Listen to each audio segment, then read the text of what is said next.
Did you say that you do not have possession of a 300-page whistleblower dossier? Did I hear you right? The department does. I don't. Have you read it? No, I don't have possession of it. The department has. You haven't. You mean to say that you take this very seriously, but you're willing to take whatever action is necessary. You've repeatedly said you're a lawyer, and you haven't taken the time to review the contents of the 300-page. Well, I'll tell you very simply. You're a lawyer as well. I'm not the fact finder. I'm the minister. Everyone has an opinion about Canadian federal politics. Oh, yeah. Little Francois, Philippe Champagne is one arrogant minister. Watch this. We're going to go to our second round of questioning. Mr. Cooper, you have 5 minutes. Please start. I'm going to really go tight on the timelines here, okay? So, go. Thank you, Mr. Chair. Mr. Minister, I just want to clarify an answer that you had provided. Did you say that you do not have possession of a 300-page whistleblower dossier? Did I hear you right? The department does. I don't. Have you read it? No, I don't have possession of it. The department has. You haven't. You mean to say that you take this very seriously, but you're willing to take whatever action is necessary. You've repeatedly said you're a lawyer, and you haven't taken the time to review the contents of the 300-page. Well, I'll tell you very simply. You're a lawyer as well. I'm not the fact finder. I'm the minister. There's people who, their job is to do the fact-finding mission. When they provide me with evidence, the only evidence that exists today, Mr. Cooper, I would tell you, is not the allegations that people have brought. Is the report from Raymond Chabot Grant Thornton. I thought you would have been interested in seeing that evidence as minister. And further to that, Minister, have you met with the whistleblowers?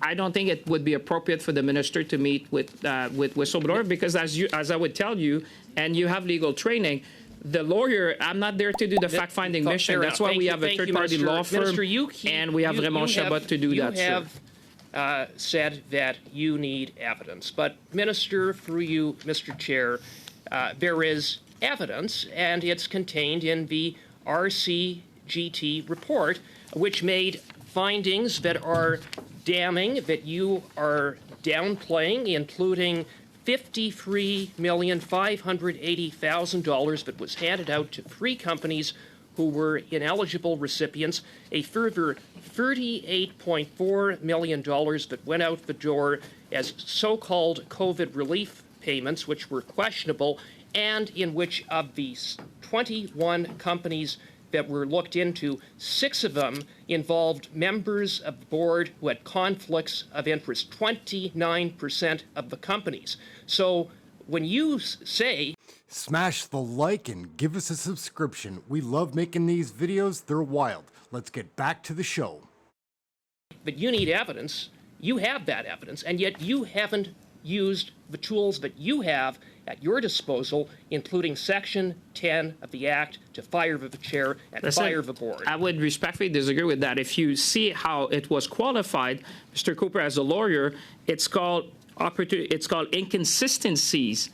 This is not me. Those are the words of Raymond Chabot. They've not called that violation. And just for your information, let me finish on that, Mr. Chair. What we have demanded as well, but now we welcome the Auditor General. When we see that, we decided to do what was called a recipient audit, Mr. Cooper, because on the basis of that, just let me finish, because, you know, you need to go to procedural fairness in order to do that. So when we saw these findings, let me put that, I have called for a recipient audit, which is a full audit of everything under the contribution agreement. Minister, but I must just say, when the Auditor General decided to do her own audit, I obviously stopped that work. I think you've answered the question, Minister. Thank you. Go ahead, Mr. Cooper. I'm going to turn to 2.3.1 with respect to the COVID payments, in which the RCGT report unequivocally states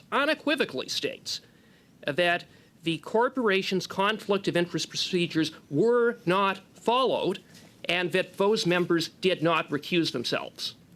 Yeah, I would, what you're citing, and the report speaks for itself. So, but what I would say, Mr. Cooper, I invite you. For itself, and what it speaks to is a pattern of corruption, abuse, and mismanagement. Well, I hope you will question the board and the chair on that, but I would tell you the rights and obligation. You're a lawyer.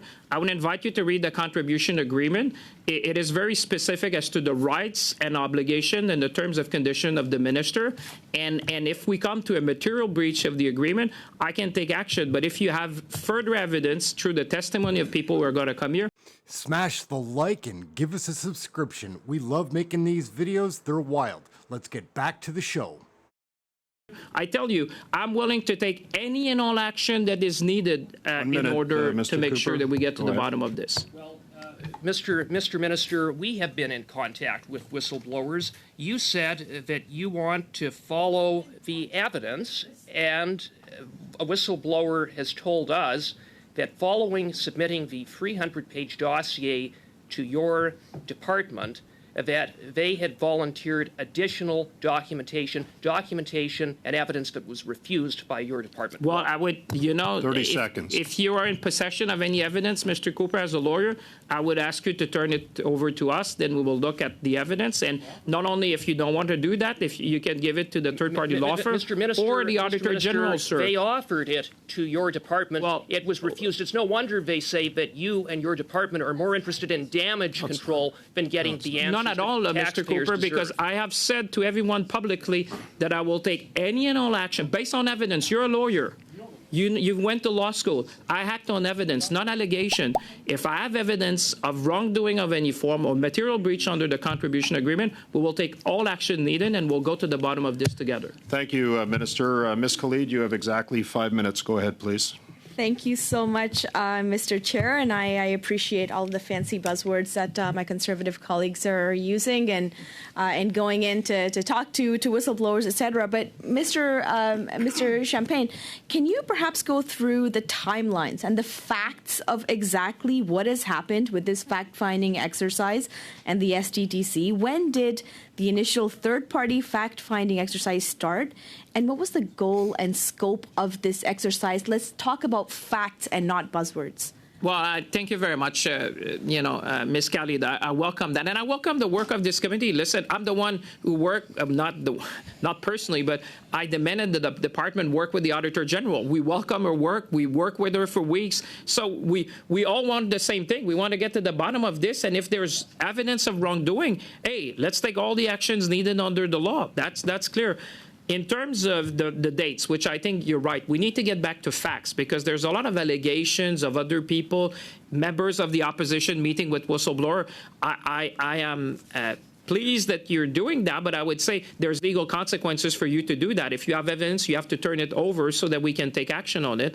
But I would say I work on the basis of due process. So on March 5th is the date where I was briefed by the department, and I'm sure to access of information, you'll get access to that brief.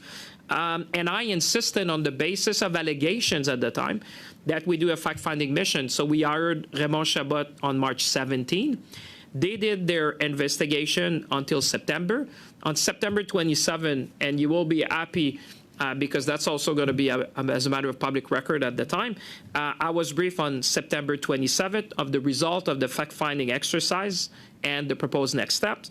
On October 3rd, I demanded that we have a management response and action plan because the allegations we saw in the report or what was presented to us needed a number of corrective action with respect to, I would say, how certain projects are selected, approved, the eligibility, the funding, the monitoring. So, and in addition to that, you'll be happy, I demanded at the time to the department to conduct a full audit, understanding that the Raymond Chabot Grant Thornton report was kind of an overview of that. And in addition to that, when there was allegation with respect to human resources, we demanded, because just to go back to Mr. Cooper's very thoughtful question, I do not have the right as the minister to involve myself in human resources of an independent organization under the law. We demanded from the board that they grant us full access so that we can get the record, we can get access to the people.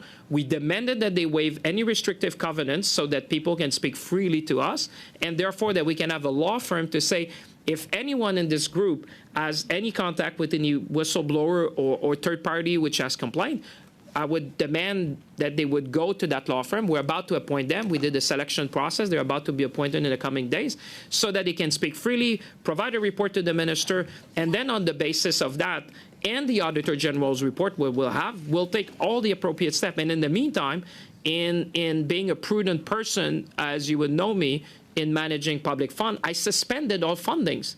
So I said, you know what, until everything is clear, until we have got to the bottom of the issues on funding, as the colleagues have raised, and on the HR, I'm suspending all funding. So to preserve the integrity of the process and defend taxpayers, I said, we'll stop all funding. And, you know, once we clear the mud, we will get back to business. But, you know, there might be needed additional actions. And I can tell you, you've seen in the press, people were even concerned that I would even kind of overstep. But, you know, in a sense, I make sure that we respect the law, the due process, the agreements, so that whatever we do will be fully compliant with the laws and regulation and the terms and conditions. Thank you, Minister. So you've said that you took action as soon as you learned about it, and you stopped all funding as soon as you learned about it so that the investigation can happen. You've created a proactive regime to ensure that what we're doing, what you're doing as a minister is the right thing to do for Canadians. Can you tell me why that matters to you? Well, you know, I fundamentally believe that any institution, organization that receive public funding need to be held to the highest standard of governance. Everyone has an opinion about Canadian federal politics. Oh, yeah.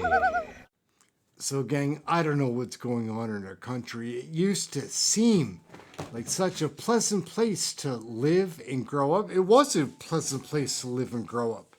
Now, times are getting pretty tough. Like, I go to the grocery store, I can't afford what I used to buy. It doesn't seem to matter that I'm doing more and working as hard as I ever have. What is wrong with this country? I think I know. Anyway, my name's Aaron. This is Canadian Looney Canada, and I'm going insane watching what's happening to our country. Like and subscribe, share, comment, get notified. We do live shows. Check out some of the shorts, all those fun things. But make sure to like and subscribe and get notified.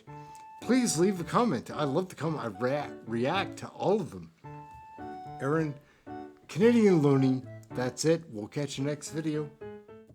Little Francois Philippe Champagne is one arrogant minister. Watch this.